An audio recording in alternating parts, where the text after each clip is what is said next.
Kakori train कांड नाम सुनते ही लगता है कि ये किसी डकैती की कहानी होगी, लेकिन नहीं, ये सिर्फ एक डकैती नहीं थी।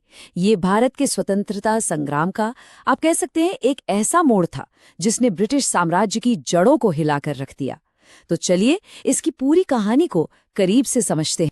लेकिन सवाल तो यही उठता है ना कि आखिर एक ट्रेन डकैती, बस एक अकेली ट्रेन डकैती ने इतने बड़े, इतने मजबूत ब्रिटिश साम्राज्य की नींव को हिला कैसे दिया? आखिर इस एक घटना ने इतिहास का रुख कैसे मोड़ दिया? चलिए इसी सवाल का जवाब ढूंढते हैं। अच्छा, इस पूरी कहानी को समझने के लिए ना हमें थोड़ा सा समय में पीछे जाना होगा। उस दौर में जब भारत की हवाओं में एक अजीब सी बेचैनी थी और आजादी की आग वो धीरे धीरे सुलग रही थी। देखिए, हुआ ये कि गांधी जी का असहयोग आंदोलन रुक गया था, तो जब शांति का रास्ता एक तरह से बंद होता दिखा ना, तो देश के कई नौजवानों का सब्र जवाब देने लगा। उन्हें अब लगने लगा था कि भाई, आजादी सिर्फ बातों से नहीं मिलने वाली, अब एक्शन का टाइम है। और बस यहीं से क्रांतिकारी राष्ट्रवाद की एक नई और ज्यादा जोशीली, ज्यादा आक्रामक लहर उठ खड़ी हुई। और इसी नई लहर पर सवार होकर सामने आया एक संगठन।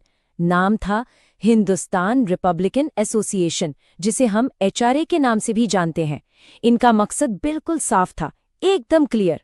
एक ही लक्ष्य, किसी भी कीमत पर ब्रिटिश हुकूमत को जड़ से उखाड़ फेंकना और भारत में एक आजाद गणतंत्र की स्थापना करना।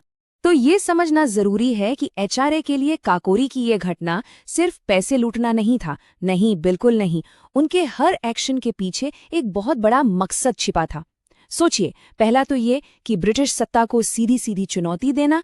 दूसरा, क्रांति को आगे बढ़ाने के लिए, आंदोलन चलाने के लिए पैसा तो चाहिए था, तो वो पैसा इकट्ठा करना। और तीसरा, जो शायद सबसे जरूरी था, वो था सोए हुए देशवासियों को जगाना, उन्हें क्रांति के लिए प्रेरित करना। और इस पूरी साहसी योजना के पीछे कौन थे? इसके पीछे थे वो चेहरे, वो नाम जिन्हें हम आज भी याद करते हैं। राम प्रसाद बिस्मिल, अशफाक उल्लाह खान, चंद्रशेखर आजाद, राजेंद्र लाहिड़ी और रोशन सिंह। ये वो नौजवान थे जो इतिहास बनाने के लिए अपनी जान तक दांव पर लगाने के लिए पूरी तरह तैयार थे। और फिर वो दिन आ ही गया। तारीख थी 9 अगस्त 1925। वो दिन जब इस पूरी की पूरी योजना को कागज से उतारकर हकीकत में बदलने का वक्त आ चुका था। तो 9 अगस्त 1925 की रात लखनऊ के पास एक छोटी सी जगह है, काकोरी।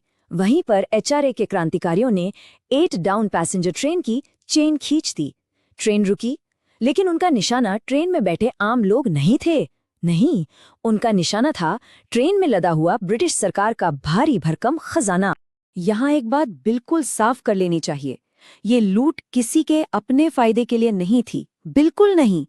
इस पैसे से हथियार खरीदे जाने थे। इस पैसे का इस्तेमाल आजादी की लड़ाई को और ज्यादा मजबूती से लड़ने के लिए किया जाना था।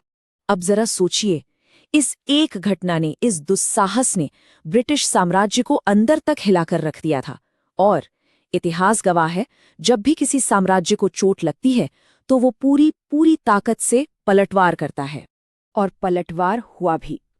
बौखलाई हुई ब्रिटिश हुकूमत ने मानो पूरे देश में अपना जाल बिछा दिया। रातों रात हर जगह छापेमारी हुई और एचआरए से जुड़े करीब करीब 40 लोगों को गिरफ्तार कर लिया गया। और देखिए, अंग्रेजों ने इसे काकोरी डकैती नहीं कहा, उन्होंने इसे नाम दिया काकोरी षड्यंत्र केस। ये एक बहुत सोची समझी, एक चालाक कोशिश थी। कोशिश ये थी कि इन देशभक्तों को आम चोर लुटेरों की तरह पेश किया जाए, ताकि उनकी क्रांति की भावना को बदनाम किया जा सके। लेकिन सरकार से इस तरह बगावत करने की, इस अवज्ञा की एक कीमत थी, और ये कीमत बहुत बहुत बड़ी थी, जिसे इन क्रांतिकारियों ने अपनी जीवन से चुकाया। एक लंबा मुकदमा चला और उसके बाद वो फैसला आया जो किसी का भी दिल दहला दे। हमारे 4 नायक, राम प्रसाद बिस्मिल, अशफाक उल्लाह खान, राजेंद्र लाहिड़ी और रोशन सिंह, इन चारों को फांसी की सजा सुनाई गई और देश के लिए उन्होंने हंसते हंसते अपनी जान कुर्बान कर दी। लेकिन इस पूरे दमन चक्र के बीच अंग्रेज एक चिंगारी को पकड़ नहीं पाए। एक नाम, चंद्रशेखर आजाद, वो उनकी पकड़ से बच निकले।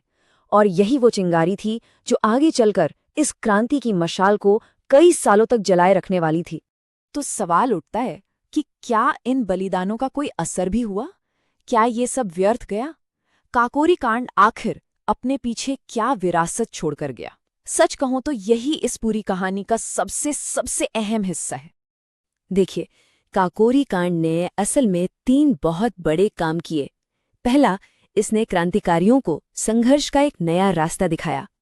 दूसरा, इसने आम जनता के सामने अंग्रेजों के क्रूर, दमनकारी चेहरे से पर्दा हटा दिया।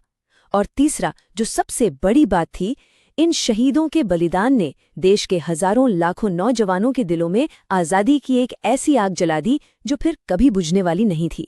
और इसीलिए काकोरी कांड सिर्फ इतिहास की किताबों में दर्ज एक तारीख बनकर नहीं रह गया। नहीं, ये हिम्मत का, बगावत का और अपनी आज़ादी के लिए किसी भी हद तक जाने के जज्बे का एक अमर प्रतीक बन गया। तो काकोरी की ये पूरी कहानी हमें एक बड़े सवाल पर लाकर खड़ा कर देती है कि इतिहास आखिर बनता कैसे है?